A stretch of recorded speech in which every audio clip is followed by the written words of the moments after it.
the ultimate goal that these people have in mind is the goal to create a one world government run by the banking industry, run by the bankers, and they're doing it in sections. The European currency, the euro, and the European Constitution is one part of it. Now they're trying to do it in America with the North American Union, right? And they want to create a new currency called the Amero, right? And the whole agenda is to create a one world government where everybody has an RFID chip implanted in them. All money is to be in those chips, right? There'll be no more cash. And this is given me straight from Rockefeller himself. This is what they want to accomplish. And all money will be in your chips. And so instead of having cash, anytime you have money in your chip, they can take out whatever they want to take out whenever they want to. If they say you owe us this much money in taxes, they just deduct it out of your chip digitally. Total control. Total control. And if you're like me or you, and you're protesting what they're doing, they can just turn off your chip. And you have nothing. You can't buy food. You can't do anything. It's total control of the people. And that chip's connected to a database that has your purchasing records, what you do, what everything, you sell. Everything is in there, you know? And so they want a one world government controlled by them, everybody being chipped, all your money in those chips, and they control the chips, and they control people, and you become a slave, you become a serf to these people. That's their goal, that's their intentions. Eric, can you be specific about when you met Rockefeller, how it happened in these discussions? I met Rockefeller through a female attorney I knew who called me up one day and said, one of the Rockefellers would like to meet you. I had made a video called Mad as Hell, and he'd seen the video and wanted to meet me and knew I was running for governor of Nevada. So sure, I'd love to meet him. And I met him and I liked him, and he was a very, very smart man. And we used to talk and share ideas and thoughts. And he's the one who told me 11 months before 9/11 ever happened that there was going to be an event. Never told him what the event was going to be, but there was going to be an event. And out of that event, we were going to invade Afghanistan to run pipelines from the Caspian Sea. We were going to invade Iraq, you know, to take over the oil fields, establish a base in the Middle East, and make it all part of the New World Order. And we'd go after Chavez in Venezuela.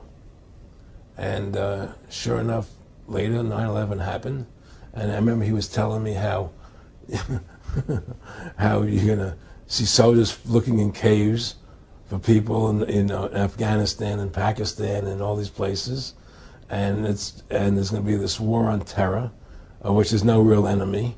And the whole thing is a giant hoax, you know, but it's a way for the government to take over the American people. He told you it was going to be a hoax. Oh, yeah. Oh, yeah. There's no question.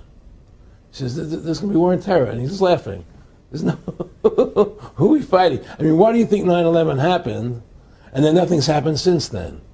Do you think that our security is so great here that these people who pulled off 9/11, who were able to, can't knock down another plane? Come on, it's ridiculous. 9/11 was done by people in our own government and our own banking system to perpetuate the fear of the American people into subordinating themselves to anything the government wants them to do. That's what it's about, and to create this war, this endless war on terror. And that's why and that was the first lie. And the next lie was going into Iraq, you know, to get Saddam Hussein out with his weapons of mass destruction. That was the next lie.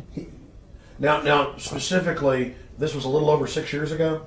This was 11 months before 9/11. Yeah. And Nick Rockefeller, he's a lawyer. He's become your friend over the previous years, and he's saying to you that there's going to be this big event, and then out of that we're going to have a war on terror, and it's just going to go on and on. Right, an endless war on terror without any real enemy.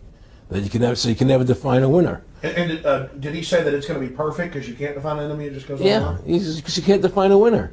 There's no one to beat, so it goes on and on forever. And they can do whatever they want. They scare the hell out of the American public. Look, this whole war on terror is a fraud.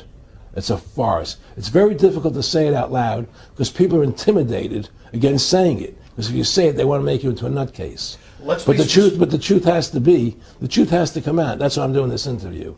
The fact of the matter happens to be that the whole war on terror is a fraud. It's a farce. Yeah, there's a war going on in Iraq because we invaded Iraq, and people over there fighting, you know.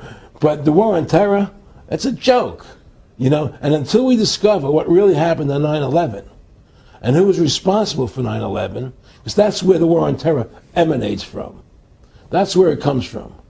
It was 9/11 that allowed this war on terror to begin. And until we get to the bottom root of 9/11, the truth of 9/11, we'll never know about the war on terror.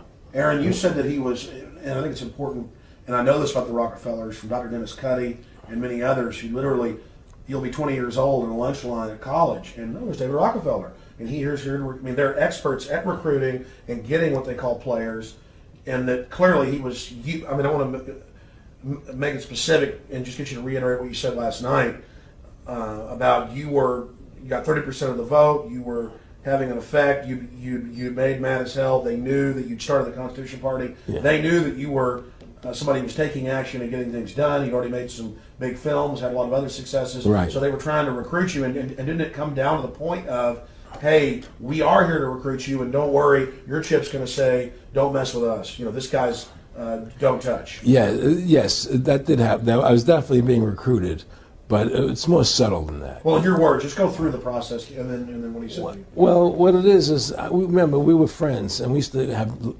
go to my house a lot. We'd have dinner, we'd talk, and he'd tell me about business investments, how you get involved in, you know, or they would help me with this business investment or that business investment.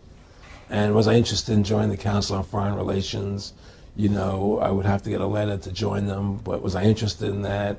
And, you know, just stuff, you know, leading you on. And I used to say to him that I never really did that because that wasn't where I was coming from. You know, as much as I like you, Nick, you know, your ways and my ways, we're on the opposite side of the fence. You know, I don't believe in enslaving people, you know, and he would come back with, oh, I do? Or? Well, it would be more like, you know. It's better for them. Well, it's more like, you know, how do I put it? It was like, what do you care about them? What do you care about those people? What difference does it make to you? Take care of your own life. Do the best you can for you and your family. What do the rest of the people mean to you? They don't mean anything to you. They're just serfs. They're just people. You know, it was just a lack of caring, you know, and that's just not who I was. It was just sort of like cold, you know. It was just like cold, you know. And I used to say to him, what's the point of all this? You have all the money in the world you need. You have all the power you need. What's the point? You know, what's the end goal? And he said the end goal is to get everybody chipped, to control the whole society, to have the bankers, the elite people, you know, the bankers and some governor controlling the world. And I said, do all the people in the Council on Foreign Relations believe this way you do? He said, no. You know, most of them believe they're doing the right thing. A lot of them believe it's better off being socialistic. You know, we have to convince people that socialism is really capitalism. Because America's becoming a socialist country. It's a communist country today. Well, one of the things they told me was that he was at the house one night, and we were talking, and he started laughing. He said, Aaron, what do you think women's liberation was about? And I said, I had pretty conventional thinking about it at that point. I said, I think it's about women having the right to work, getting equal pay with men, just like they won the right to vote, you know? And he started to laugh. He said, you're an idiot. And I said, why am I an idiot? He said, let me tell you what that was about. We, the Rockefellers, funded that. We funded women's lib, you know? And we're the ones who got all over the newspapers and television, the Rockefeller Foundation. He says, and you want to know why? He says, there were two primary reasons. And they were, one reason was we couldn't tax half the population before women's lib. And the second reason was, now we get the kids in school at an early age. We can indoctrinate the kids how to think. It breaks up their family. The kids start looking at the state as the family, as the school, as the officials, as their family, not as the parents teaching them. And so those are the two primary reasons for women's lib, which I thought up to that point was a noble thing. You know, when I saw their intentions behind it, where they were coming from when they created it, the thought of it, I saw the evil behind what I thought was a noble adventure.